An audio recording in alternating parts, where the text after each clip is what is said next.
Shanka, kom jij ook naar voren namens COC? COC? Namens tafel.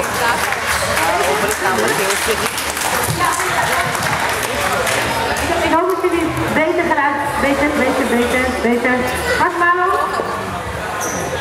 Nee? Oké, dan niet. Oh, deze doet het beter. Ah, super. Hey, Sandra, sorry. Sandra, jij moet zeggen over... Onze organisatie. En jouw organisatie is? Stichting Tafel, we staan samen vooruit. En wij zijn een vrij jonge organisatie, begonnen in 2009, eind 2009. En wat wij doen is eigenlijk taboeverbrengende onderwerpen willen de migrantendiensten bespreekbaar maken. En homoseksualiteit is toch wel een behoorlijke taboe in de samenleving. Dus dat is ook de reden waarom wij zich inzetten. En ermee bezig zijn op alle manieren waarmee het kan om het bespreekbaar te maken en zichtbaar te maken. Volgens mij vanavond gaan we nog wel wat meer van jullie ook zien en horen krijgen, denk ik. Ja, dat zeker. Dat we vanavond nu een aantal activiteiten doen. Oké. Jen, to you. Ja, ik zit door jou, Mike, want ik wil Dennis ook een eerlijke kans geven. Helder, 4. En dan heb ik hier staan, namens Stichting COC, Dennis Boutkamp. Een applaus voor Dennis.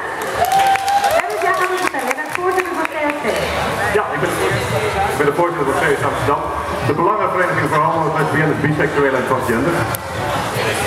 De Belangenvereniging voor homo's, biseksuelen, lesbiennes en transgenders. En we zijn de oudste homo-belangenvereniging in Europa. Hoe lang bestaan jullie al?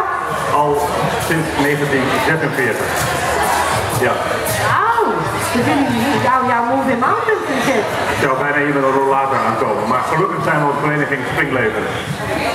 En wat betekent het voor jou zo, dat je bij COC bent?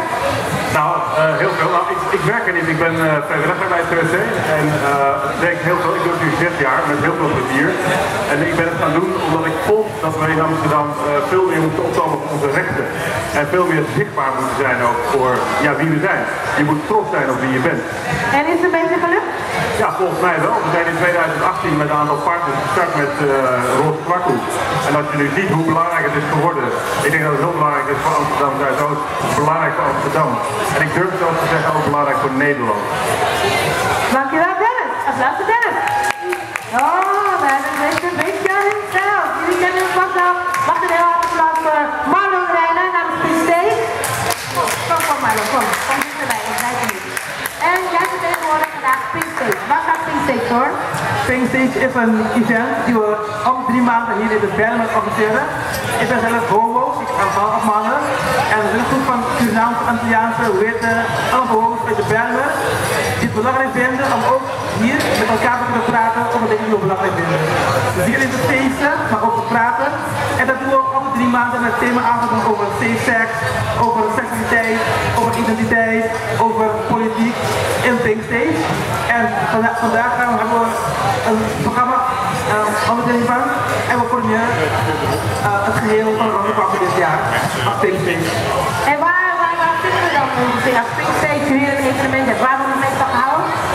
Pinksteeg is een paar keer geweest in Amsterdam Arena. Maar de afgelopen keer was het in café 100% Zuidoost op het Velleplein. Maar als we weten waar de volgende Pinksteeg is, kijk op pinksteeg.nl. Ik herhaal pinksteeg.nl en daar vind je het programma voor de komende Pinksteeg evenementen. Oké dan, dankjewel Marlon. Ik wil ook even snel website. COCamsterdam.nl. Shaka, website, stichtingtafel.nl. Stichtingtafel.nl. Dan ga ik jullie heel erg bedanken. Maar alsjeblieft een hard applaus, geen matig applaus. Een hard applaus voor deze mensen. Nou, ik vind toch wel het applaus nog wel wat hartelijker kan. Een hartelijk applaus voor de 3 die al net stonden op het podium. Come on people, hartelijk applaus. Die vrouw zal zo lesbisch zijn, die in de staat. Is de wethouder in de building. Ik ga naar de tijd en kijken, klopt dat? Ja? Oké. Dan nog een heel hard applaus voor onze wethouder van Zuidoost, Muriel.